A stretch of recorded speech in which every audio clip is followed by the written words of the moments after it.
All right. Good afternoon or good morning, depending on where you're joining from. You are, of course, in the Power at Sea Prize Ask Me Anything webinar.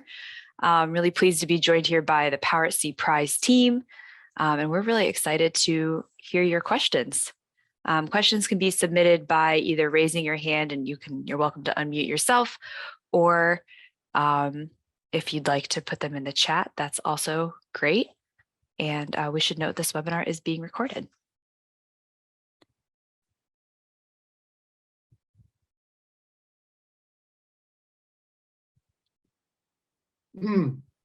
Hello. Hi, Peter, we hear you. Go ahead. Oh, great. Good morning. Thanks for doing this. I'm with Nautical Torque Technology and was looking over the applications, categories, and the challenges. Our our technology is renewable energy generation. So I was wondering which one, and it's based on tidal energy. So it would be, along the shore, for safety, and it's the most efficient place to apply our technology rather than offshore. And so my question is, which category would we fit into? Which application was challenged? We'd be providing a renewable source of energy to, say, the port, for example, and the grid in general. Yeah, thanks, Peter. So I'll start answering that questions, but then invite the rest of the team to jump in. This prize is specifically looking at applications out at sea. And so what you're describing, we can't really provide any, specific feedback for any particular challenger during this webinar, but it sounds like what you're describing is a little bit more near shore. And so I'm happy to put some links in the chat for some other applications or funding opportunities that the Water Power Technologies Office has open that may be of interest to what you're specifically describing. But to sort of more completely answer your question, I would encourage you to take a look at that rules document, which I think we've got linked in here. I can also drop a link in the chat and just kind of read through and determine if what your solution is eligible for this particular prize. Certainly, tidal energy is an interest of the Water Power Technologies Office. So I think we've got something for you. But based on that information, I'm not 100% sure this prize is what you're looking for. But I'll stop there and invite others to jump in if they want to add anything. Yeah, thanks for the question, Ben Maurer at NREL. I would really encourage you to look at the rules document. The challenge areas that are there, if you're addressing them with your technology and it could apply to offshore marine energy and to these different markets and the different challenge areas, you might have, there is interest from the prize side. So it's about looking at your generation type and then identifying a challenge area and mapping that out for our judging panel to evaluate. Okay, yeah, I've looked this over and I can see there's definitely opportunity there. These applications and challenges are looking for sources of energy, which, we could provide. And so, yeah, I think I understand what you're saying. We would sort of have to make the case of what's the connection, sort of connect the dots. And then I saw that this other link, I thank you for that link. We'll follow up with that to see what other opportunities are out there with, I didn't quite catch the organization you had mentioned, but I'm sure it's in that link in the chat. Yeah, okay. And one other thing to add to that, sorry to interrupt you. One other thing to add to that is there is a definition for power at sea versus resilient coastal communities, and that's how WPTO and DOE and the labs have been dividing up this space. I'd encourage you to look at that as well. So we're specifically looking at. I'm sorry, that's that link, the to energy.gov water power funding opportunities. Sure, you can get there eventually from that starting point, but if you're looking at the screen right now with the slide that's being shared, that's the division there. Okay. Yeah. Okay, thank So you. it's not a quantitative distance away from dry land. It's a segmentation of the markets. Got it. So yeah, so just to put a finer point on that, and thanks, Ben, if you're able to tie your solution to one of the end uses noted either on this diagram or within the rules document for sort of a power at sea application, then that I think would be within scope based on the information that we have. Okay, well, we'll look close at that and see how we can connect the dots. And also, you know, that other larger question of, you were talking about the divisions. It's segmented, something about coastal, isolated coastal communities. Is that? The Sure, screen's kind of blocked by my, you know, view of the Zoom.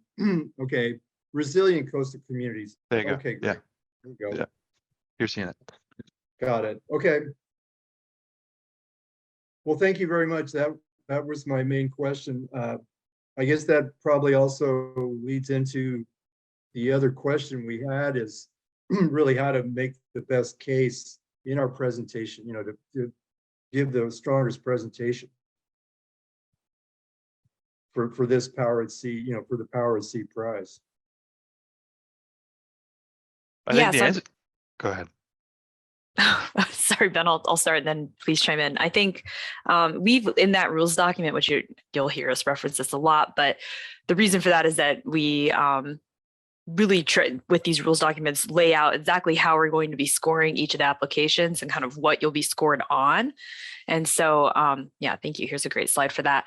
And so we put in there kind of exactly what we'll be looking for. So to the, you know, the more you can align your application to answer those questions, the easier it is for the reviewer to score, and the higher likelihood that you'll score well. Okay, got it. Thank you.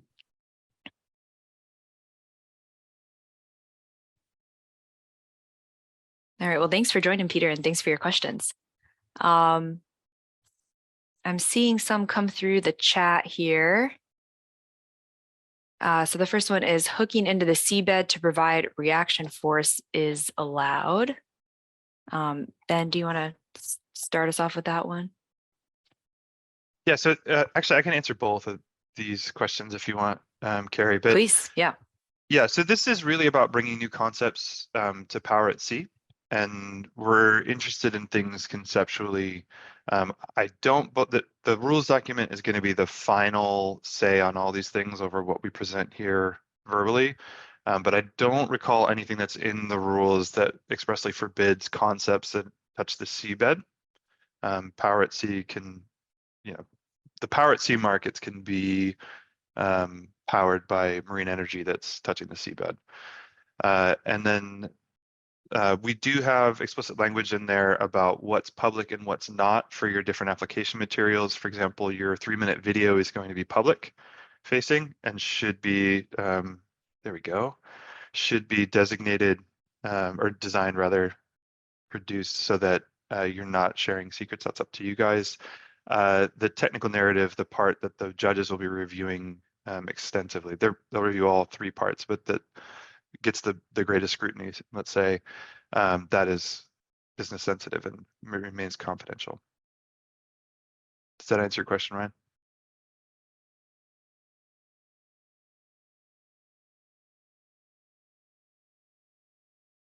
I take that as a yes. Yes, it does. Sorry, I was still muted. No problem. I know it takes forever to get all the buttons clicked. Yeah. Thank you. I'm sorry for the typo there. Oh, no problem. Does the environmental impact on fish and wildlife factor into the decision? Oh, I'm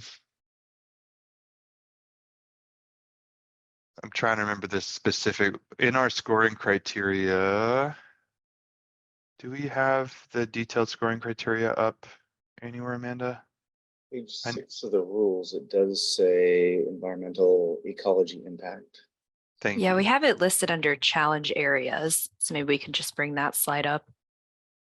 I'll just note that this prize won't be putting anything actually in water. And so that's kind of one piece, just where the scope ends for this, but certainly the potential environmental or ecological impact is something that we do take into account. Our solution would have a very low impact, which is why I asked. Great.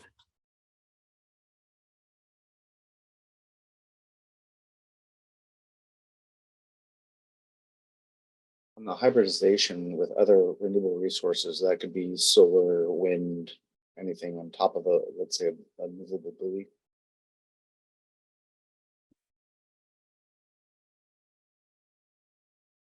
Yes, that's correct. And we have it defined in there how much marine energy has to provide. And I'm going to just double check myself, but I think it's over 50%.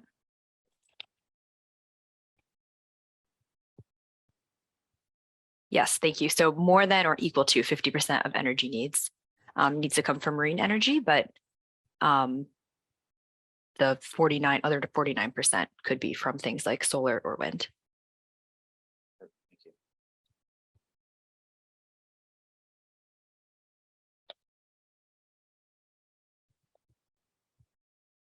So one of the questions in the chat right now is from table 2, section 2.2. What is the most sought after power level? I'm not sure I understand that question. Casey, if you don't mind expanding a little bit before we try to respond to that.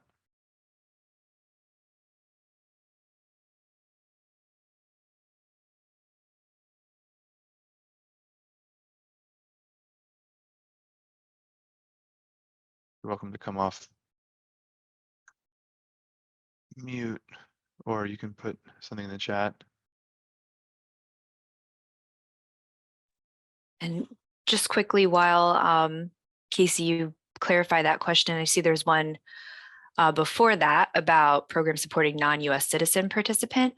And I know we have that under our frequently asked questions. Maybe we can bring that slide up again and clarify there.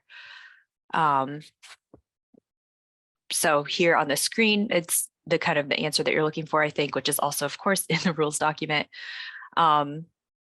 We can't determine any eligibility in advance, so we wouldn't be able to provide you a yes or no today, but something just for you to note. If you are an individual prize competitor who's not part of a member of a group, you do have to be a US citizen or permanent resident. But a group of individuals competing as one team can win, provided that the online account holder of the submission is a US citizen or permanent resident. And individuals competing part of a team may participate if they're legally authorized to work in the United States. And then finally, private entries must be incorporated in and maintain a primary place of business in the United States. So there is additional information in the rules document, but hopefully that gets to that question.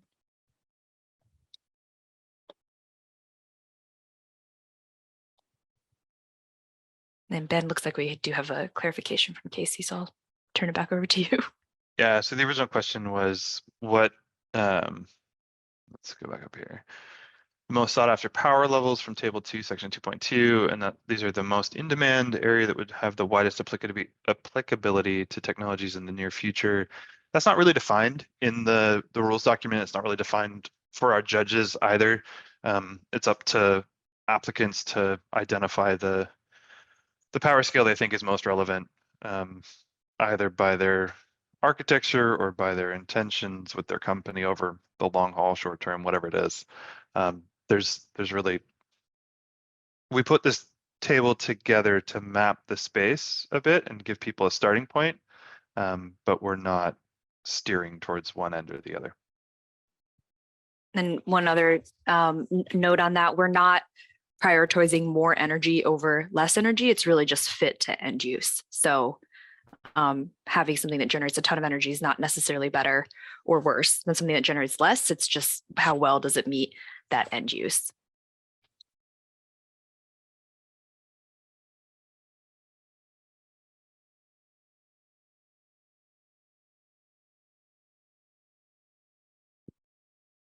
Amanda, did you have a answer you wanted to provide? Yeah, I see a couple questions here about competitor support that we're offering. Um, I see here, Nick, you were wondering, will power connectors be provided, offered in the concept phase? We are working on that. We do have Yet2, who is a power connector. Power connectors don't always perhaps provide the support that you're asking about. So I'd like to know what kind of support you're looking for. But we do have power connectors such as Yet2 who are available to help answer questions related to your submission. I'm scrolling through. I don't see the particular type of support you're looking for. Oh, I see what you're asking. So if you engaged with our support mechanisms, we do ask that you reference that. We also hope to line up some additional support offerings, and those will be posted on HeroX.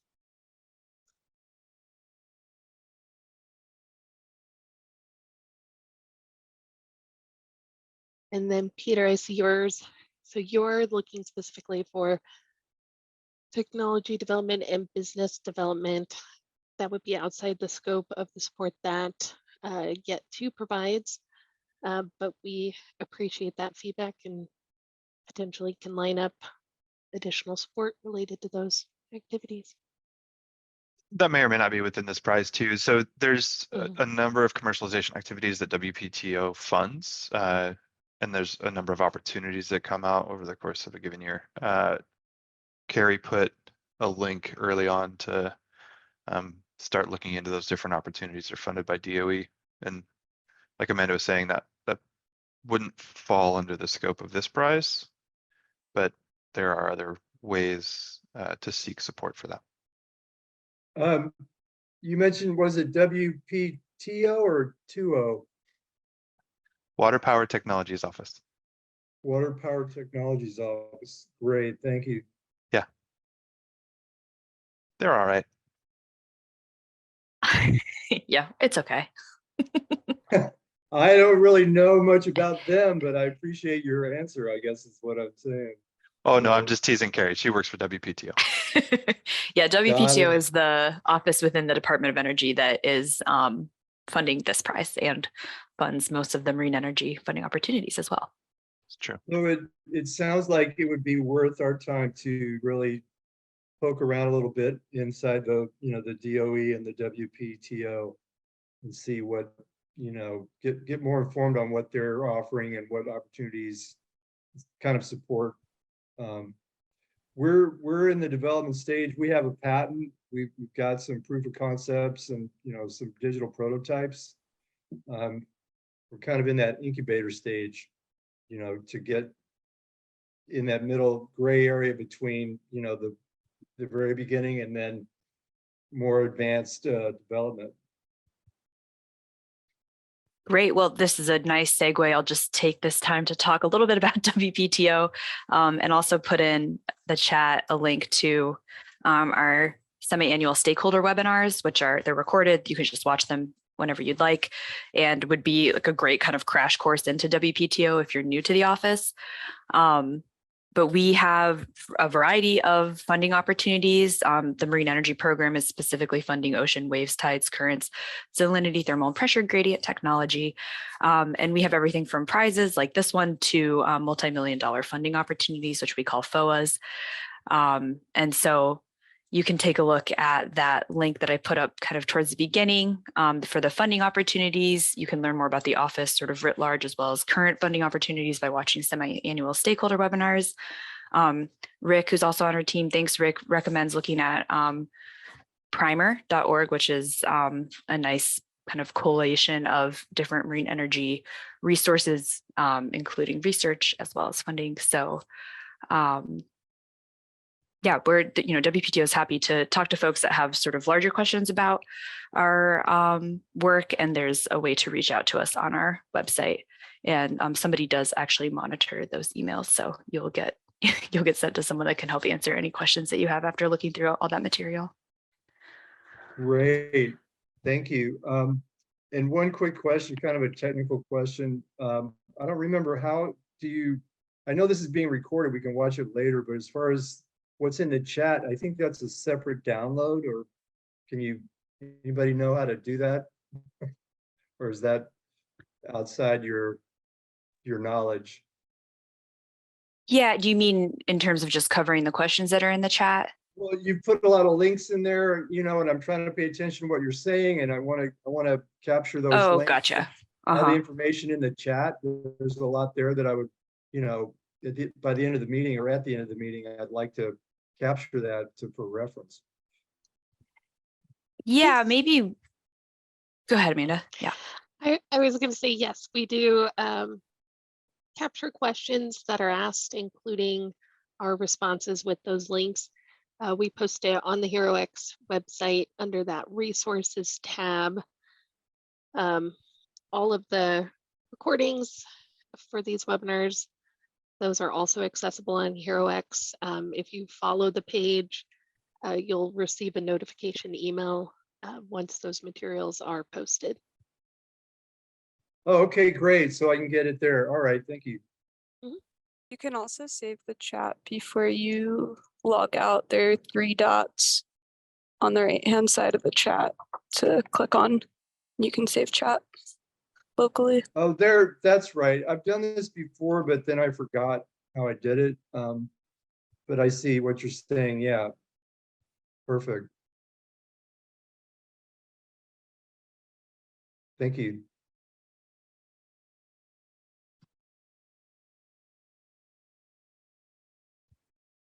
Ryan, I tried to answer your question with a written response regarding intellectual property.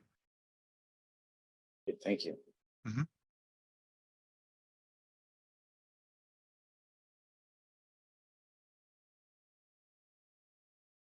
I also just want to note, we have Andrea. Thank you for joining, Andrea. She's from Yet2. That is one of our power connectors. And so they are able to support applicants answering questions about the prize. They offer one-on-ones, and she put her email in the chat there. So please do feel free to reach out to our power connectors at Yet2.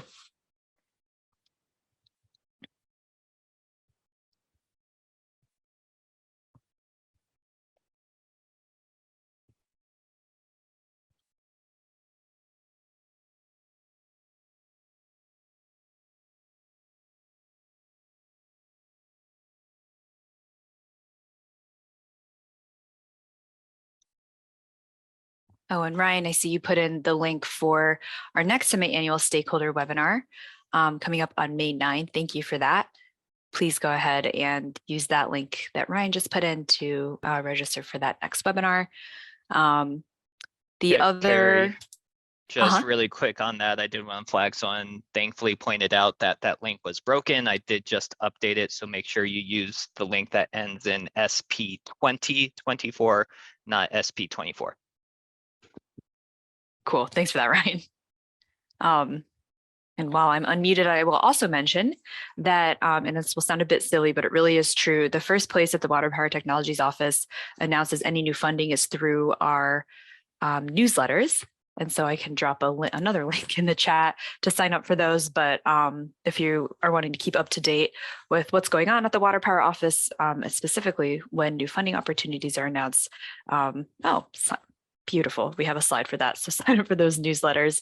Water Column is the monthly marine energy news. If you're interested in hydropower, that's what the other half of our office works on. So there's a newsletter for that. And then the Water Wire is a conglomeration of both. And also noting we have an email there specifically for questions about this prize, power@sea@nrel.gov. And I just wanted to flag, when we post these, all of these things with underlines here will be hyperlinked. So if you wait until after the webinar, we'll send these around and you can click away. Thanks, Amanda. What is the scope of subsea communications? Does that include cellular ship to ship, or let's say ocean to low Earth orbit satellites?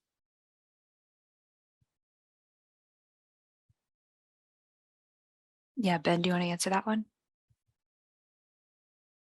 Yeah, strictly defined, no. You're talking subsea communications are under the surface of the ocean. Sure. Yeah, it's a good question. But to get the uplink, there's a Right. problem. So getting down to subsea, does that factor in at all? If we can, let's say, pull from a low Earth orbit satellite out in the middle of nowhere to enable subsea communications? So let me see if I can do this without getting us all in trouble. These power at sea markets that are represented there are different segments that are really blue economy, ocean focused. It's where they're all coming from originally, and then we're trying to divide them into resilient coastal communities and power at sea. They need to be power at sea specific. So I could see kind of where you're going with an argument of you're in the middle of the ocean, you want to pull data or upload data from a satellite sort of deal. We were really looking at identifying these different sea device power usage categories. We were really looking at blue economy specific markets that are uniquely suited for marine energy that should be providing more than 50% of your energy needs here. So it could be, in the spirit of the prize originally, it could be tangentially related, it could be enabling, but the systems that we're focusing on are subsea here. Does that answer your question? It does. It does. Okay, thank you. And I understand where you're coming from. I've spent a lot of, I was doing at sea work when didn't even have satellites as an option. It was all land sea. So it's been neat to watch that change. Yeah, even boats at sea might not have cellular links, for example. Right. Not very useful once you get a few miles off. Yeah, exactly. This solution could be in the middle of nowhere. And it's pretty fun. I mean, I don't want to digress too much, but like if the Ocean of Things really does take off sort of deal, it would be a whole different paradigm shift. But subsea communications, again, is going to be a big part of that. That, if I could ask a question that prompts me to think of, you were talking about subsea communication, and were you including pretty much everything contained inside the power at sea prize structure is subsea, has to be subsea related? No. So these, and one thing I want to note about this table is that this is a list of examples with sort of estimated power usage. It's just sort of intended to give a sense of, this sort of spectrum of things that we're looking at. But no, it does not need to be subsea. If you were looking at, there are many buoys that sit on the surface that would fall under sort of that ocean observation category. So they can take place wherever in the water column. And also, as noted in the caption, you can identify one of these examples or another application. So if you think of something that we don't have listed here, that's totally fine. Just explain to us what it is and how it fits into the scope of the prize. Okay, great.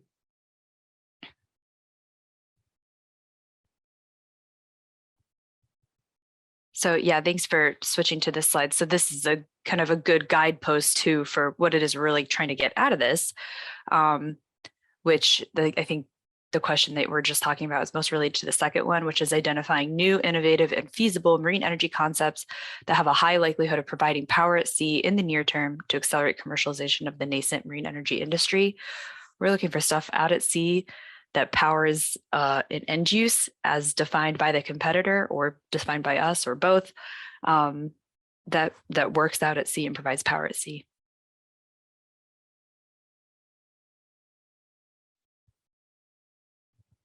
Yeah, and I want to amend my response a second ago. The subsea category for communications that we have listed there that shows the different power ranges. Like I was answering that question literally and specifically, as I tend to do. But yeah, if your concept were not listed as subsea communications, but was at sea communications or something like that, that could be marine powered, then could fall under your additional examples or additional markets that you wanted to address. So sorry if that was confusing the way I answered that question.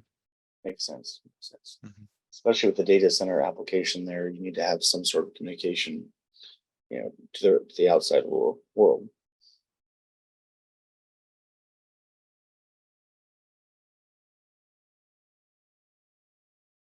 I would stress too, just kind of reading too much into your question.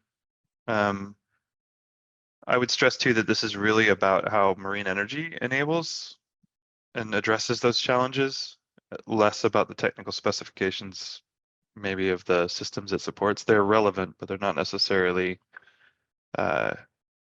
what the judges are going to be digging the most into.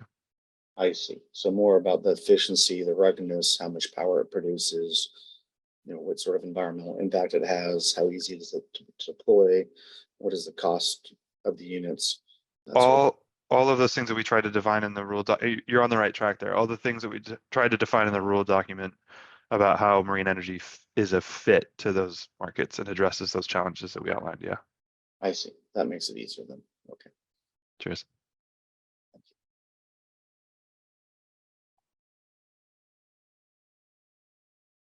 Just some other information while we wait for other questions to come in, which again, you can put in the chat or unmute yourself, is that we are in the concept phase. This opened back in November, but is open until July 26th. That was purposefully very, very long.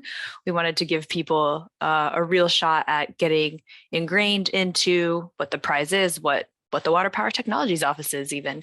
What is marine energy? We're really hoping that this prize brings in some folks that maybe they haven't heard about marine energy or don't know a ton about it yet, but are able to get into the marine energy community through this prize. So it's the reason for that long phase. And then we anticipate announcing those winners in August of 24, so sometime this summer. We have for this phase up to $200,000 cash prize pool, which means that up to 20 teams can be awarded up to $10,000.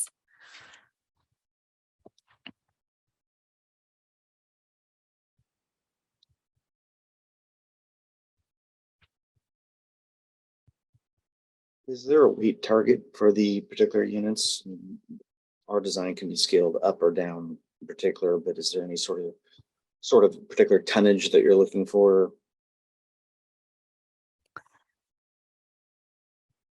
In other words, do you want it to be 100 pounds or do you want it to be, 5 tons? Sure. Amanda, do you mind going back to that slide with the different energy requirements? Yeah, Carrie, did you want to answer that? No, go ahead. Okay, I was just going to say that there's a huge range that's listed here. We're really trying to source innovative new ideas across the broad spectrum. So if you're looking at ocean observation and navigation in milliwatts and you've got something that's 100 metric tons, it might not be what you're after. But I mean, if you kind of scale across the energy here relative to, how do I want to say this? Sorry. So there's a huge range of energy. There's a huge range of applications. We're anticipating that the physical characteristics of the devices that are harvesting this energy are going to be similarly varied.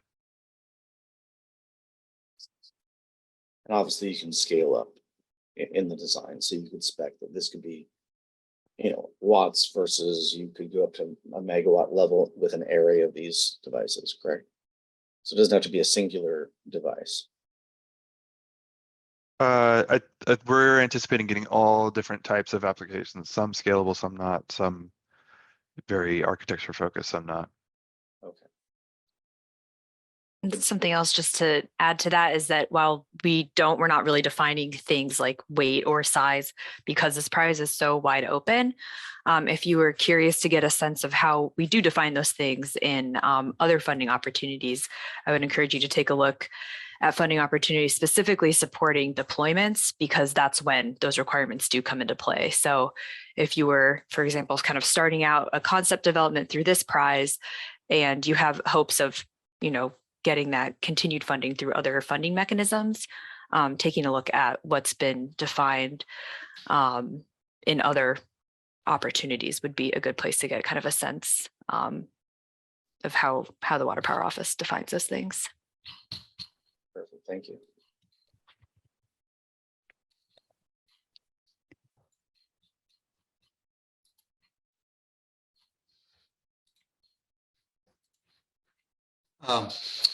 So is this an opportunity to develop subcomponents mostly related to power conversion and or situating in this case, a WEC device at a particular position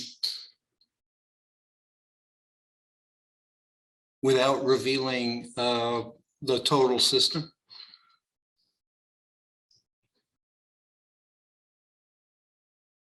To repeat your question back to you, see if I understand, is this prize suited for a component or a subsystem to be evaluated without the context of the broader total system? Yeah, the broader system might be outlined, but the emphasis would be on, for example, power generation, power conversion. Yeah, I mean, if you look at the different challenges, maybe Amanda, if you don't mind switching to that, some of those are suited for components and subsystems, and we specifically, explicitly call out that those are in scope for the price. Yeah. Okay, thank you. Yeah, good question. For the phase 2 and phase 3, do you require some kind of demonstration?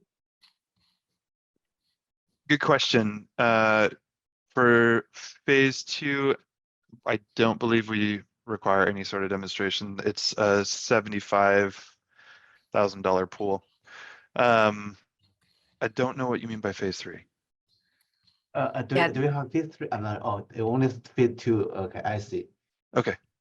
Developer phase, that meaning, okay, I see. Sorry about that. No problem. Yes. Concept phase and develop phase. Develop phase, that meaning we just build one the subsystem. For example, like the ocean wave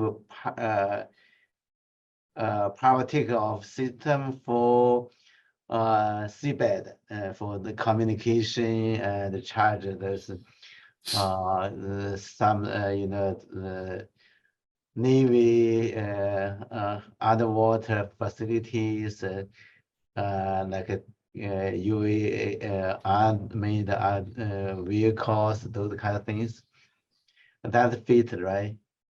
So we're planning to release the develop phase Yeah. 2 rules onto the Hero X platform, and Yeah. there'll be a lot more details at that point once we're through the concept phase, or most of the way through the concept phase. Yeah, it's anticipated to build on the submissions from the concept phase. So you'd be developing those ideas further. Oh, okay, I see. Yeah. Good. Okay. Thanks. Yeah, absolutely. Thanks for the question. You're welcome. Question in the chat. I'm gonna go to the easy one first, and then I'll get to yours, Rebecca. Can teams submit multiple entries? I believe all entries have to be materially different, but individuals can be on separate submissions so long as they are significantly different. Can I get a thumbs up from somebody on our team, or it's probably in the fact? That's accurate. And I pulled up the slide just to point folks to that FAQ, because this is the sort of question that if it gets asked a lot or is asked on the forum, we pull that up to the FAQ.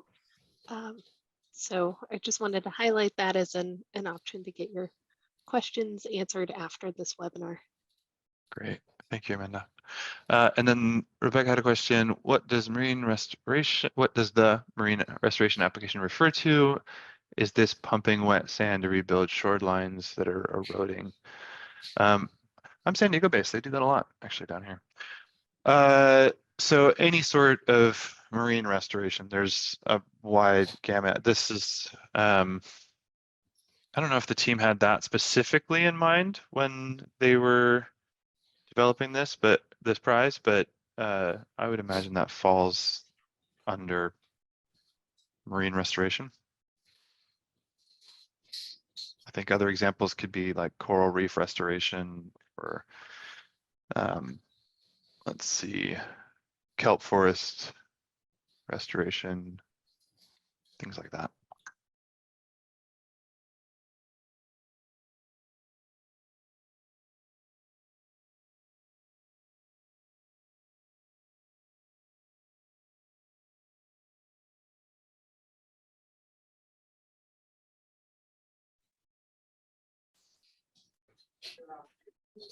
If some subsystem we already have hardware and that not never disclosure yet, and that should feasible for this concept, new concept.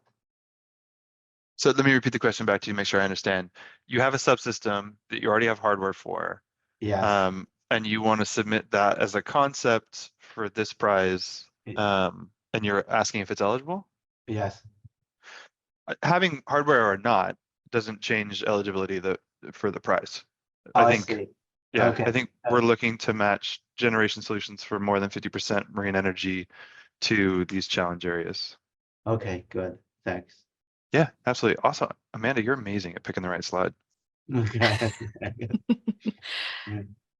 was curious if you're talking about hydrogen, whether oxygen is in the topic area as, for example, using wave energy to pump down oxygen to revigorate dead zones. That could potentially, I'm laughing because we were just talking about this. That could potentially fall under marine restoration, for example. Yeah, that's a good, yeah. Right. Okay. Yeah, and there are other, I'm not gonna like try to connect dots for any one particular applicant, but there are, yeah, potentially multiple markets that any one technology might touch. Multiple power at sea markets. Yeah.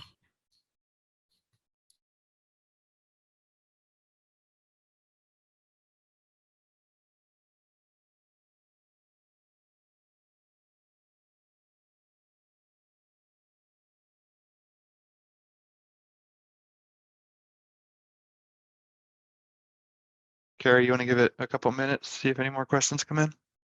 I know we're a little bit over time. Yeah, no, this has been fabulous. I'm so excited to see how many people tuned in and had questions. Yeah, we can stick around for a couple more minutes. Again, you can just unmute yourself, put it in the chat. But don't worry, as we noted, this is recorded. You'll be able to refer back to it later, including the links that we put in the chat. So that does not go away after this webinar ends. And if you're making dinner tonight and realize you had a really fabulous question that you wish you asked, you can still ask it. Just email power@sea@nrel.gov.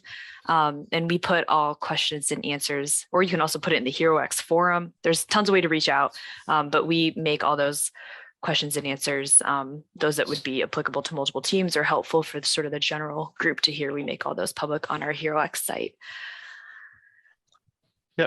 We did get one more question in the meantime, which is it advantageous if the technology can be applied to multiple markets rather than one specific application? I think maybe we spent a lot of time talking about example markets and less about challenges, which is what we're really trying to get these technologies to connect with. I don't think we have a scoring criteria. Maybe someone can correct me if I'm wrong, but we don't have a scoring criteria specifically about how many markets this connects to.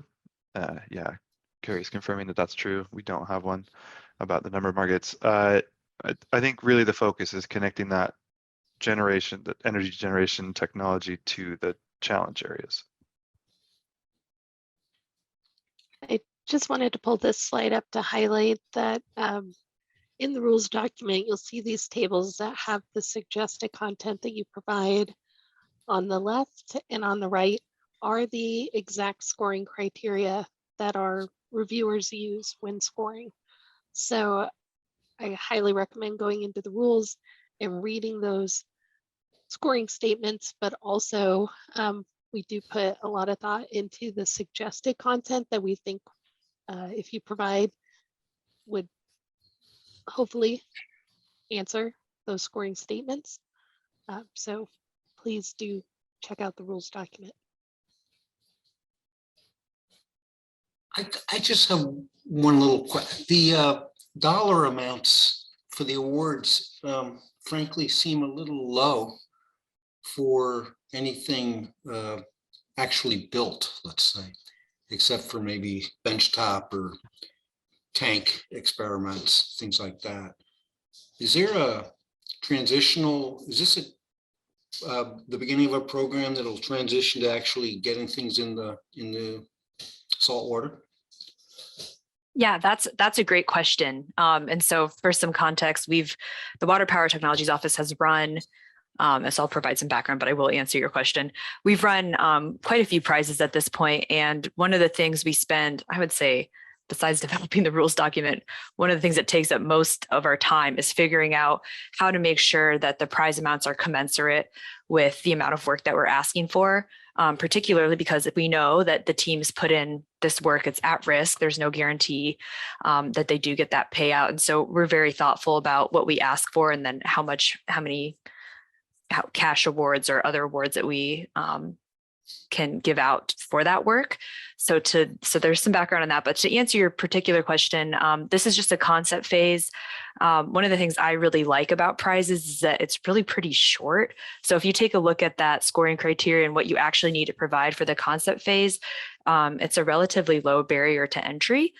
And I forget exactly the page count, but it's like under 10 pages. It's really not a huge long document, which you would be sort of familiar with if you have applied to other DOE funding opportunities. And the prize is built specifically for that. This prize, I think as we may have mentioned this, but it wasn't really intended to put anything in the water, for example.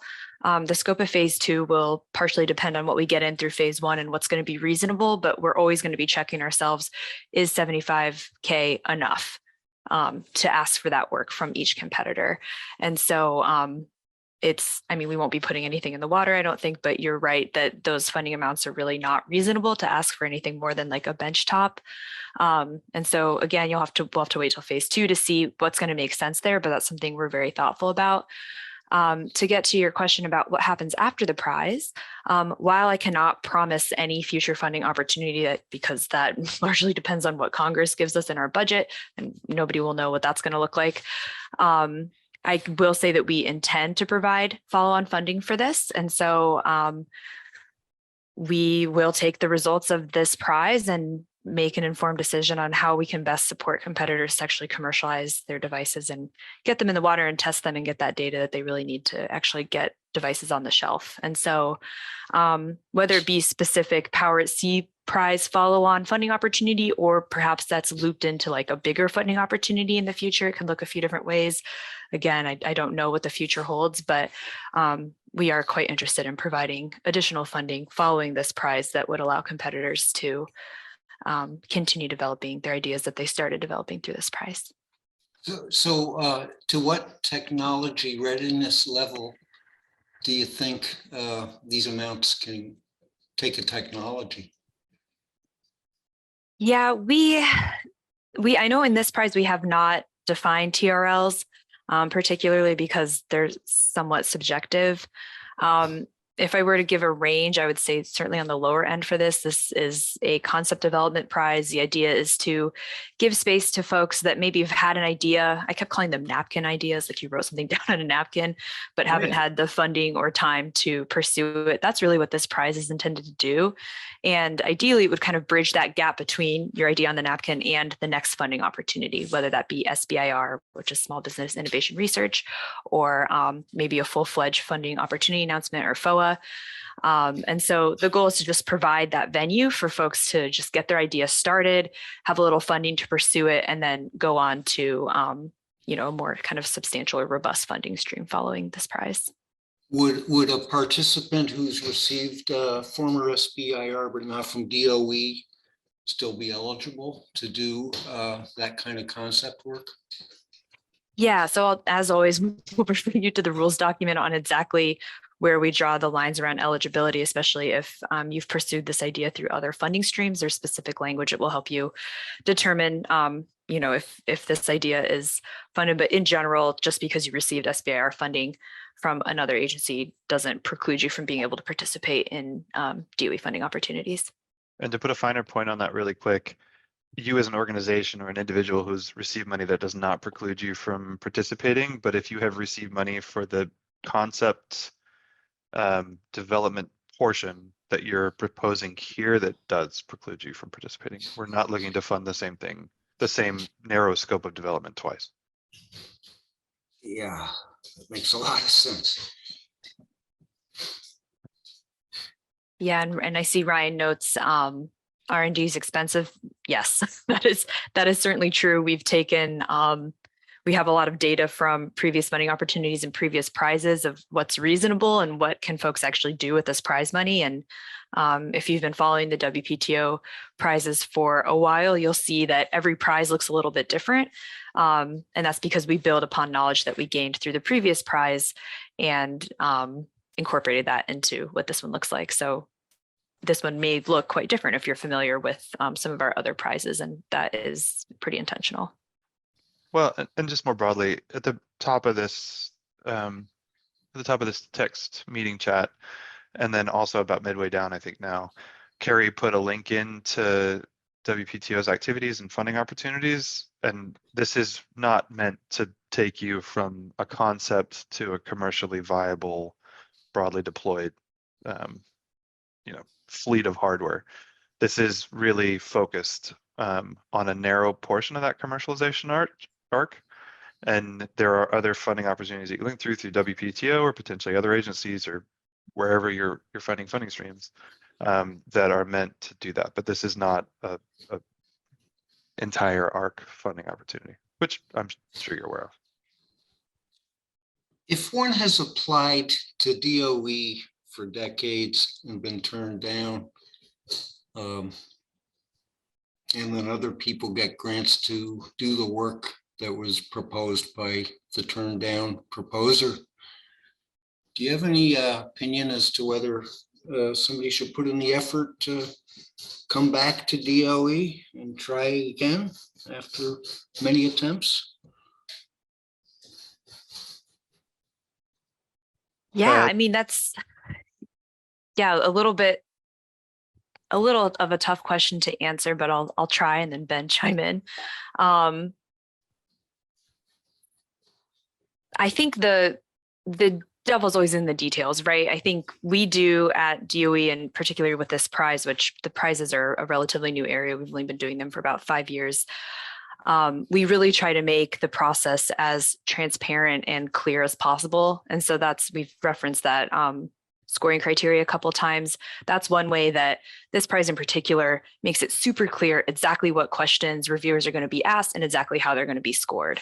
And so and I'm speaking very broadly, I'm not sure I'm familiar with anybody on this call's work in particular. So this is a broad statement, but in the past, as reviewers for other funding opportunities, where people tend to fall off is that they're answering questions that aren't really being asked, or they're not answering questions that are being asked. And so paying super close attention to the scoring criteria through this prize, it's extremely clear. But then more broadly for SBIR or FOS or whatever, the more detail that participants or applicants can provide that kind of speaks to the language and specifically what's being asked through those funding solicitations, the better likelihood they have of being successful.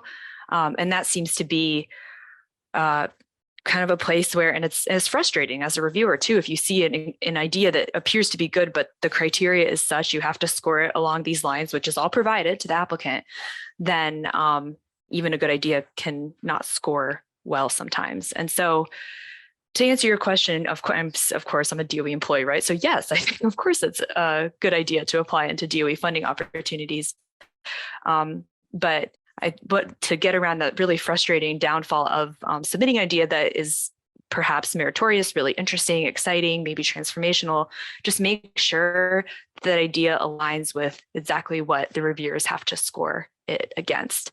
And then that will really increase the chances of being successful. Is that helpful?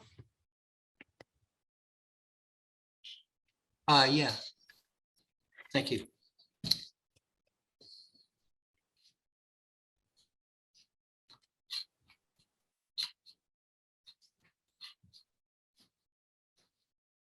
I think now is probably a really good time to thank everybody for their great questions and the conversation, and certainly your interest in the prize and participating. We appreciate you being here today and asking questions and potentially being a contestant for the Power at Sea prize. So please don't be shy. Don't hesitate to reach out. As was mentioned, this recording is going to be available. There are multiple avenues to get a hold of Prize staff and get answers to your questions. Then also please tune into the HeroX platform because some of these questions have been answered. And there's discussion on there that's potentially helpful in guiding your applications. So yeah, really appreciate it. I'll turn it over to Carrie for the final word there, but thanks everybody. Yeah, thanks. And thanks, Ben, and Amanda for all your contributions during this webinar today. Again, this was recorded. It will be available on HeroX. We can take any question at any time. You can either email power@c@nrel.gov or put something on the HeroX site. And yeah, I just again want to thank you all for your time. We're super excited about this prize, and it was wonderful to get all these questions and all this participation today. So we're really looking forward to this summer when we actually see what comes in. Thank you all.